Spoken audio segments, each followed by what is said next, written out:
দালাইলিন নবুয়াত আল্লামা Abu Nuaim আসবাহানি রাহমাতুল্লাহি তাআলা আলাইহি লিখছেন দালাইলিন নবুয়াত পৃষ্ঠা নম্বর 57 হাদিস নম্বর হচ্ছে 15 তার মধ্যে লিখছেন আনি ইবনে আব্বাস রাদিয়াল্লাহু তাআলা আনহু হযরত আব্দুল্লাহ ইবনে আব্বাস থেকে বর্ণিত قال তিনি বলেন قال রাসূলুল্লাহ সাল্লাল্লাহু আলাইহি সাল্লাম আমার নবী পাক সাল্লাল্লাহু আলাইহি সাল্লাম বলেন লাম ইয়ালতাকি আবাওয়ায়া ফি সিফাহিন লাম ইয়াজালিল্লাহু আযজা ওয়া জাল্লা ইউনাক্কিলুনি মিন আসলাবিন তাইয়্যিবাতিন ইলা আরহামিত তাহিরা জোরে বলুন সুবহানাল্লাহ। হযরত আব্দুল্লাহ ইবনে আব্বাস থেকে বর্ণিত তিনি বলেন আমার নবী পাক সাল্লাল্লাহু আলাইহি সাল্লাম বলেন যে আমি সর্বদা আমি প্রত্যেক জামানায় আমার যে নূর মোবারক পবিত্র বান্দার পৃষ্ঠ থেকে পবিত্র নারী এবং মহিলার রিহামে গেছে জোরে বলুন সুবহানাল্লাহ। আদম নবীর পৃষ্ঠতে আমার নবীর নূর ছিল, ওখান থেকে মা হাওয়ার রিহামে গেল, এই মতনই চলে আসে। তো যেই বান্দার পৃষ্ঠতে আমার নবীর নূর গিয়েছে, যেই মহিলার রিহামে আমার নবীর নূর গিয়েছে, তারা হলো পবিত্র, তারা হলো পাক, তারা হলো ঈমানদার, তারা হলো মুমিন জোরে বলুন সুবহানাল্লাহ। তারা গैर মুসলিম ছিল না, তারা কাফির ছিল না, তারা পবিত্র ছিল। আচ্ছা বলুন, নবী পাক বলছেন আমার নূর মোবারক পবিত্র পৃষ্ঠ থেকে পবিত্র মহিলার রিহামে গিয়েছে, তারা পবিত্র।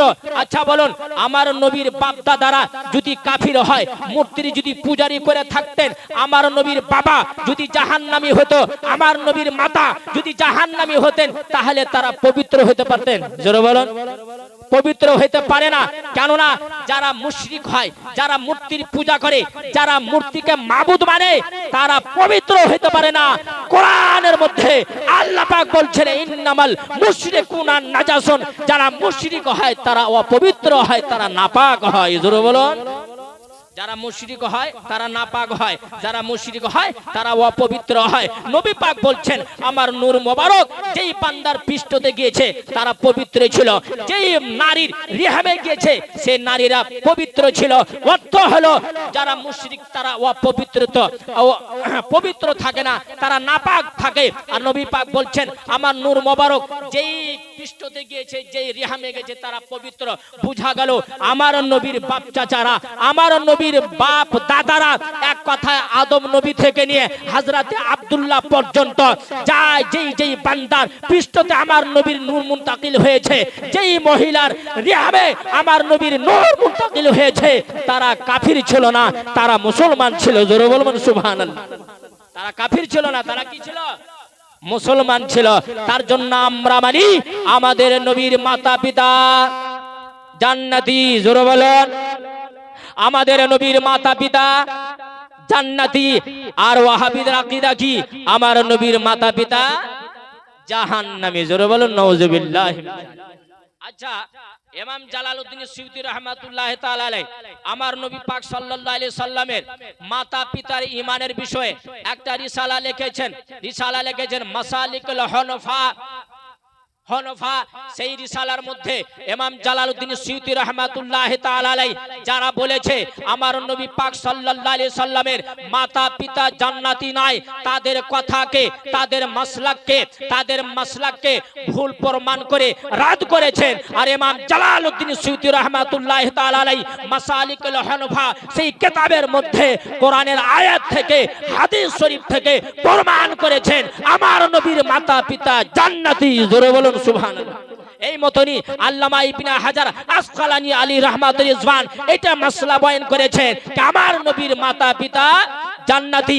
ইমাম মুল্লা আলী কারি রাহমাতুল্লাহি তাআলা আলাইহি শারে শিফা শরীফের মধ্যে ইমাম মুল্লা আলী কারি বর্ণনা করেন আমার নবী পাক সাল্লাল্লাহু আলাইহি সাল্লামের চাচা আবু তালিব মুসলমান ছিল না, তবে এটা মানতে হবে আমার নবীর মাতা পিতা জান্নাতি জোরে বলবেন। আমার নবীর মাতা পিতা জান্নাতি। আরে মাসলার উপরে উপরে সমস্ত উলামাগণ ইজমা করে নিয়েছেন। জোরে বলুন সুবহানাল্লাহ। ইজমা করে নিয়েছেন। বুঝা গেল দালাইলুন নবুওয়াতের হাদিস থেকে, ফুকাহাগণের ব্যাখ্যা থেকে, মুফাসসিরিনগণ মুহাদ্দিসিনগণের ব্যাখ্যা থেকে প্রমাণ হয়ে গেল আমার নবী পাক সাল্লাল্লাহু আলাইহি সাল্লামের মাতা পিতা জাহান্নামী নয়, জান্নাতি। জোরে বলুন জান্নাতি। আসুন কোরআন শরীফের আয়াত একটা পাঠ করি। আল্লাহ পাক মহান রব্বুল আলামিন সূরাতুশ শুআরা আয়াত নম্বর 219 সেই আয়াতের মধ্যে আল্লাহ পাক বলছেন আল্লাযী ইয়ারাকা হিনা তাকুমু ওয়া তাকাল্লাবুকা ফিস সাজিদিন। জোরে বলুন। আল্লাহ পাক বলছেন হাবিব, আপনি যখন নামাজে দাঁড়ান আপনার রব আপনাকে দেখে, আপনি যখন রুকুতে যান আপনার রব আপনাকে দেখে, আপনি যখন বসে থাকেন ওই বসা অবস্থায় আপনার রব আপনাকে দেখে, আপনাকে সাজদাতে দেখে। এই আয়াতের ব্যাখ্যা করতে গিয়ে ইমাম ফখরুদ্দিন রাজি রাহমাতুল্লাহি তাআলা আলাইহি তাফসিরে রাজির মধ্যে ইমাম ফখরুদ্দিন রাজি বর্ণনা করেন এই আয়াতে যে বলা হয়েছে আমার নবী পাক সাল্লাল্লাহু আলাইহি সাল্লামকে আল্লাহ পাক দেখেন কখন, যখন নবী সাজিদিন সাজদাকারীদের মাঝে থাকে, সাজদাকারীদের মাঝে থাকে।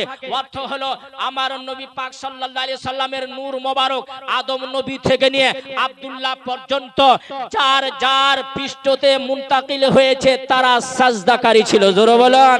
তারা সাজদা করত, তারা বুতের পূজা করত না, তারা আল্লাহ ব্যতীত কাউকে মাবুদ মানত না, তারা আল্লাহকে এক মেনে চলতেন আর তারা জীবনে কোনোদিন মূর্তির পূজা করেননি। জোরে বলতে হবে সুবহানাল্লাহ।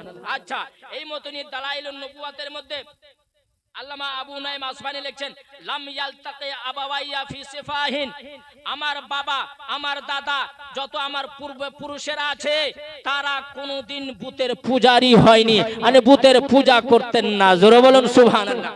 জামানা জাহিলিয়াতে মূর্তির পূজা হতো, কিন্তু আমার বাপ দাদারা কোনোদিন মূর্তির পূজা করেননি।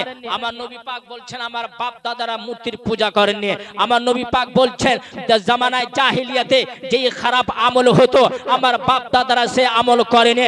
সেই জামানায় জাহিলিয়াতে যেই মেলা হতো, যে গান হতো আমার বাপ দাদারা জীবন করেনি। আমার নবী পাক বলছেন আমার বাপ দাদারা হলো পবিত্র। আমার নবী পাক বলছেন আমার বাপ হলো পবিত্র, আমার মাতা পবিত্র, আমার দাদা পবিত্র, আমার নাসাব হলো পবিত্র। আর এই জামানার ওয়াহাবিদের মৌলবীরা বলছে আমার নবীর মাতা পিতা জাহান্নামী। জোরে বলুন নাউজুবিল্লাহ। তো নবীর কথা মানবো না এই জাহিল মূর্খদের মৌলবীদের কথা মানবে?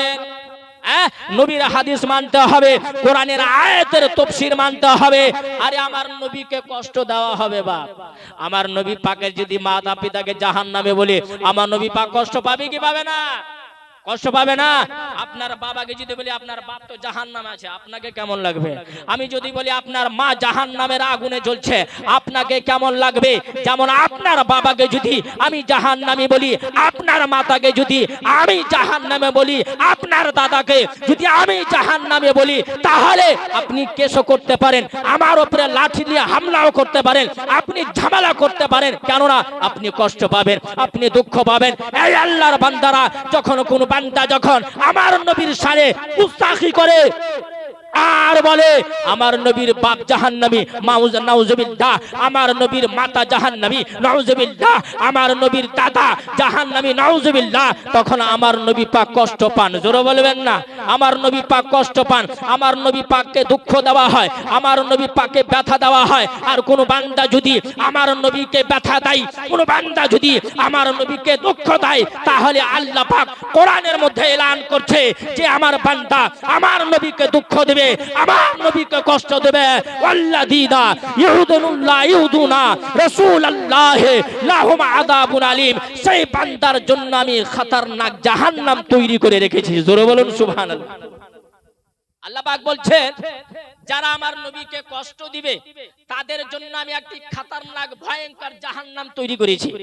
তো এই ওয়াহাবিদের মৌলবীরা যে বলছেন নবী পাকের মাতা পিতা জাহান্নামী নাউজুবিল্লাহ, এর মাধ্যমে আমার নবী পাক কষ্ট পেয়েছেন, আমার নবী পাক দুঃখ পেয়েছেন, এরা নবীকে দুঃখ দেয়, এরা আমার নবী পাককে কষ্ট দেয়। এই আয়াত হিসাবে এই মতন মৌলবীদের জন্য আল্লাহ পাক একটা ভয়ঙ্কর জাহান্নাম তৈরি করে রেখেছে। জোরে বলবেন। আর এই মতন মৌলবীর ট্যাং ধরে ধরে ঘুরবে ওই জাহান্নামে। যখন টান ধরে ধরে যখন জাহান্নামে ভরবে না, তখন বুঝতে পারবে রে আমরা তো ভুল বক্তব্য রেখেছি, আমরা তো ভুল মশলা গেছিলাম, আমরা তো ভুল মাযহাব মেনেছিলাম, আমরা তো ভুল তরিকা দিয়েছিলাম। এখন সাট হবে না। যেমন সাপ দেখছেন না, সাপ, হ্যাঁ, এই দুনিয়াতে কত একা বেকা থাকে, টানা থাকে, হ্যাঁ, ওই সাপের বন্ধুরা দোস্তেরা বলে বন্ধু সোজা হয়ে যা, সোজা হয়ে যা, সোজা হয়ে যা, না হলে একদিন একদিন সোজা হইতে হবে। সাপ বলে যে ধুর, আমি কোনোদিনই সোজা হব না। সাপ বলে আমি সোজা হব না, কিন্তু যখন লাঠি পড়ে তো ঠিক সোজা হয়ে যায়। হয় কি হয় না? যেমনই লাঠি পড়ে শার্ট হয়ে যায়, সোজা হয়ে যায়। কোন বান্দা মেরেছে লাঠি পিঠে পেটে, আর মেরে ওকে শার্ট করে লটকে দিয়েছে বাঁশের উপরে, তখন ওই সাপের বন্ধুরা এসে বলছে বন্ধু আগে বলেছিলাম সোজা হয়ে যাও, তুমি বলেছিলে না সোজা হবো না, আজকে তো সোজা হয়ে গেছো। হ্যাঁ, তেমনও হলো ব্যাপার। এই দুনিয়াতে যত টেঁড়া থাকো, কবরে যখন যাবে না আর ফেরেশতারা যখন ময়গের পড়বে, লাঠি পড়বে না, হ্যাঁ, তখন ঠিক হয়ে যাবে, শার্ট হয়ে যাবে, হ্যাঁ, তখন সোজা হয়ে যাবে।